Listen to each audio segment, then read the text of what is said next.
Good morning, y'all. Morning. So we're back this morning with another morning after reality recap. I'm Jasmine. I'm Jalen. And so we watched Love After Lockup. We've just seen episode 14 from season 3. Before we get into it, let's take a moment and ask you guys to comment with us while we're talking. Hit the like button. This is one show where we haven't had any, conversation with the people. Yes. So let us know what y'all think. There's so many characters, so many things going on. Let us know what y'all think about it. So let's get into the show. So first we see Destiny and Sean. So we left off last episode with him trying to figure out where she is. It appeared that she wasn't home. And like you said, she was in the backyard, in the jacuzzi. I'm about to say in the tub, but yes, the jacuzzi. So they go over, I guess, how they're feeling now after Kelly called earlier. Yes. And Sean is apologetic. Now, what does your girl say? Do you remember what she said? Okay, I remember. I don't remember saying anything that bad, but go ahead. Oh, I remember her saying something that's like, stop. But she said she can deal with anything but an effing liar. Oh. What's done in the dark will come to the light. Like her famous thing. Miss Side Pieces. Yes. That just trips me out. Girl. You need to listen to your own stuff, because what's done in the dark, he gonna see how you will come to light. Yes. But moving on. Okay, so now we get to Chevelle and Quaylen. My used to be favorite couple. I'm just conflicted about this here, but I'm more so on Chevelle's side. So let's get into it. So Chevelle and Quaylen and her daughter all go to the zoo. It's a nice little family trip. And then to the camera, we hear Quaylen, talk about being conflicted about whether he should stay or he should go to Texas. So he takes the opportunity at the zoo to talk to Chevelle about going to Texas, right? Yes. I don't think he sounds conflicted there. He's just like, I'm going to Texas. A one-way ticket. He doesn't have, a time that he'll be back. I don't know, it sounds like he's just set on going. And he says he needs to figure them out. Right. I can understand how Chevelle would be like, what do you mean? Right, I thought we were figured out. Yes, it's like, right. I feel like you hit on it sometimes where it's like, he's been in jail all this time. He's out now, so it will be, it might be different. But the thing is, they both weren't looking at it from a realistic point. And so now that they're here, Chevelle was banking on everything he was saying before. So now that he's saying something different, it is like... But I feel like that seems to be a, common denominator? Is everyone is very stuck on what was going on while this person was so locked up. But, locked up, confined, and now that they're in the real world, I guess I would be thinking, yeah, things could change or expected to change. But I guess after you've been talking like this for years and years, you would be like, but you've been saying this for years and years. I don't know. I saw both sides a little bit. That's the confliction I'm talking about. But my other thought was, he was locked up when he was 17. And I was like, he's out now as a man, but he still has... How could he not have the same not the same mindset, but he don't know how to communicate like a man. Like, that's what I was thinking.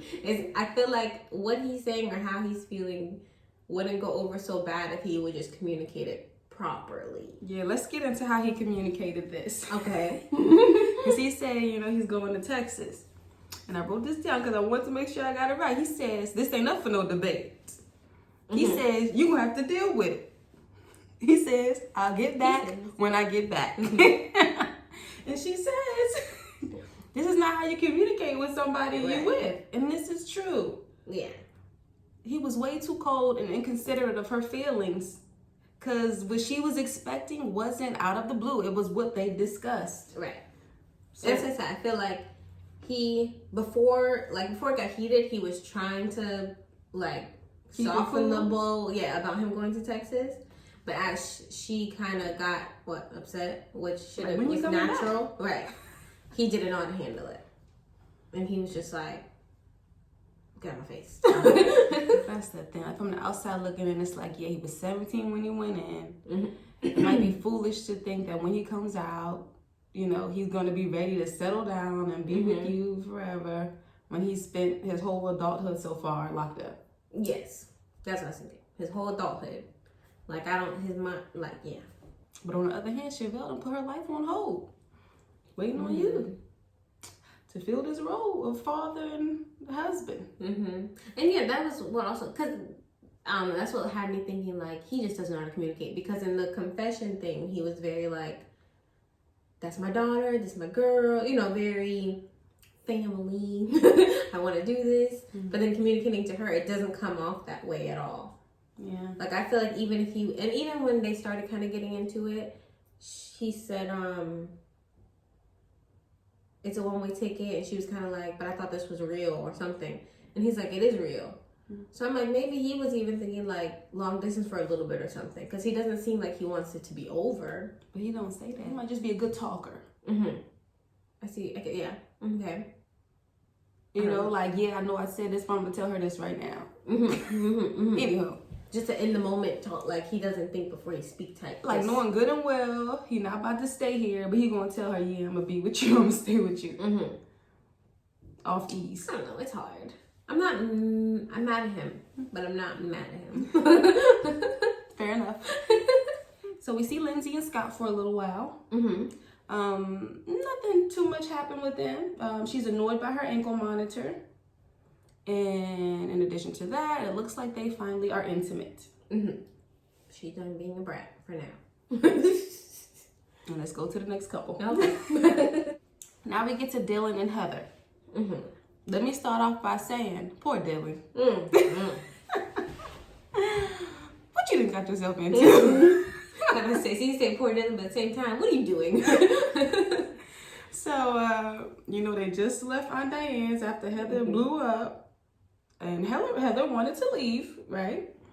And so he apologizes to her in the car, you know, if she felt any kind of way. She's getting what she's asking for, like from him. Like they left, she's about to get her time, and she's still acting like this. Right. Right. And Aunt Diane calls. The parole officer is there, is what she says, right? He got there pretty quick. They're checking right away. Love After Lockup called them.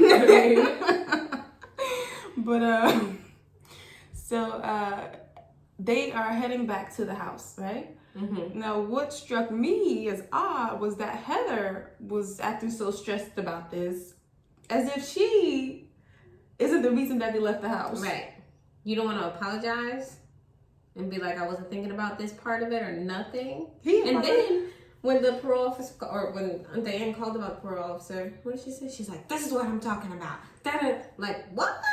Yes, I'm confused. And I'm glad he finally told her, like, shut up. He didn't say that, did he? He didn't say shut up, but he finally, you know, said something more than just, I'm sorry. You know, he wasn't the calm Dylan that we were used to. I mean, he was still trying to calm her down. Like, it's okay, you know, just slow down. Right. Well, no, he was getting mad about her speeding, though. Well, yeah, but still, you know, the chillest fashion. Right. Just a lot for Dylan. Shit, if that was Quaylen. Right. What now? He would have been a cussing her out. I told you. Just like, no, stop. He just over there like, slow down. Oh, slow down. Oh. But, and now he's just stressed. Poor Dylan. Okay. Like I said, my only thing, sorry, that I remember was Dylan Rum. You said just Dylan Rum. Would you jump after out the car? This happens, after y'all done with this, I don't know if you could change your parole location. But you need to get away from her because this is too much. He must not have anybody, like family-wise or something. What do you think? Maybe he does. And he just wanted to live with her. I remember when they were showing like pictures and stuff. He started showing some pictures, but I don't remember if he said people were around or not. I don't know. But yeah, I was thinking, yeah, even if he did, he was probably thinking, I want to stay with my wife or. Oh yeah, we found out they're not married. We thought they were married, but she was saying they call each other husband and wife. Oh, okay. So now we see Christian and John. So following up from when we last left them, Christiana had got in trouble because they was trying to pull a stunt, not follow the rules. And so now John can't even see her, which is unfortunate and crazy. So they can talk on the phone, and that's about it. It's like being locked up again, huh? It's a shame. So Christiana and John are on the phone. She asked him to let her sister and mother come stay with him for a while. Important to note that her sister is an addict, and her mother needs care, which she said her sister isn't giving proper care, right, or taking care of her properly, meaning he would have to step in and take care of her, I would think. Right. He's down for it. Yes. It seemed like he was questioning for a little bit, which I think anyone would. But I would have said, or at least maybe your mother, not your sister. Right. It's a lot to agree to, especially with an addict. Right. You don't know he doesn't know her. Exactly. That's too much. And then she's in an abusive relationship. What if that brings more drama and... Yeah. So he's down for it right now. He's down to take care of his tribe. So now we check back in with Destiny and Sean. So they are headed back to Cali to go for her court date. Yes.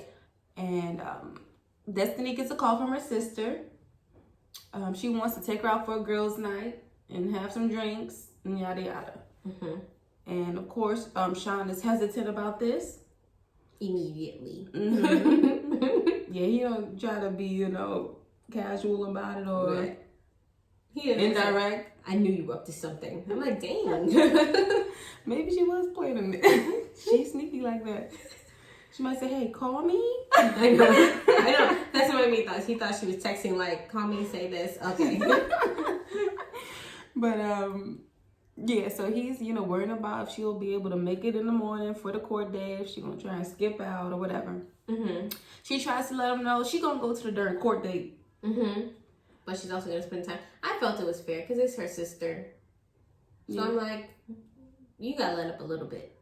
Yeah, it's her sister. But if you got court in the morning and you out drinking the night before, is that a wise choice?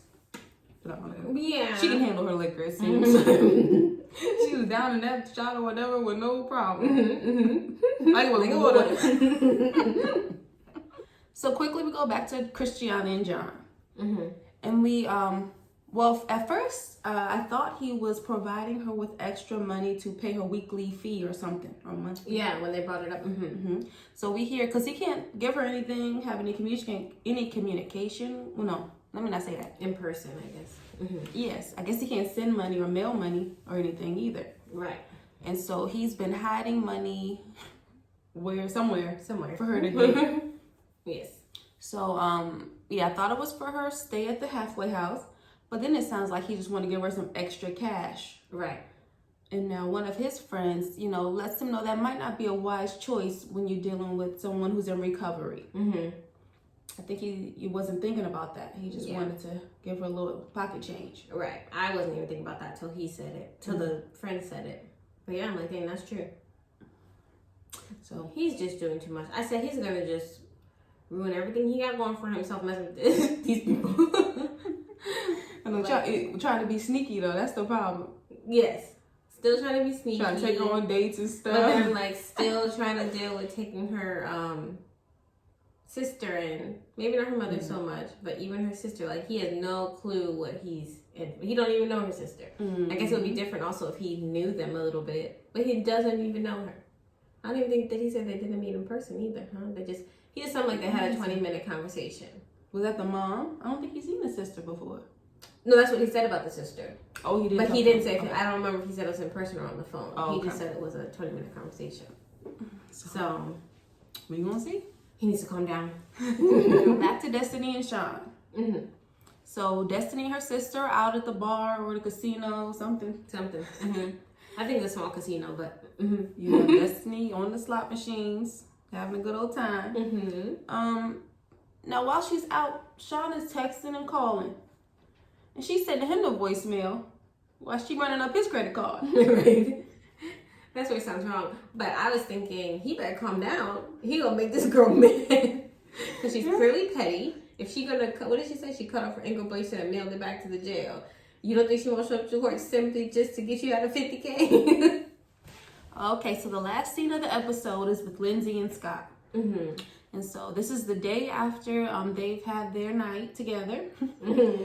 And Scott, I guess, was looking through her binder, and he finds a note. Mm-hmm. It says, I guess he thinks it's about him, right? Right.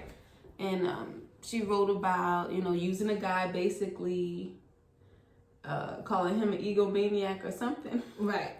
And just getting what she can get from him. Mm-hmm. Taking the money and running. Right. And a big ring. Now, she claims this is from a book. Mm-hmm. Mm-hmm. So, well, I'm thinking, before they read it, she's like, I see things on Twitter or whatever, and I can't, what did she say? I can't be on the internet, so I just write things down, whatever. So I'm thinking it's little quotes here and there. And then when they read it, I'm like, oh, I don't know. I don't know how you're going to get around that one, ma'am. Because it sounds like a poem you wrote. Expressing your feelings about lifestyle after you get out of here. That's what it sounds like. Yeah, she tried to put that on her vision board.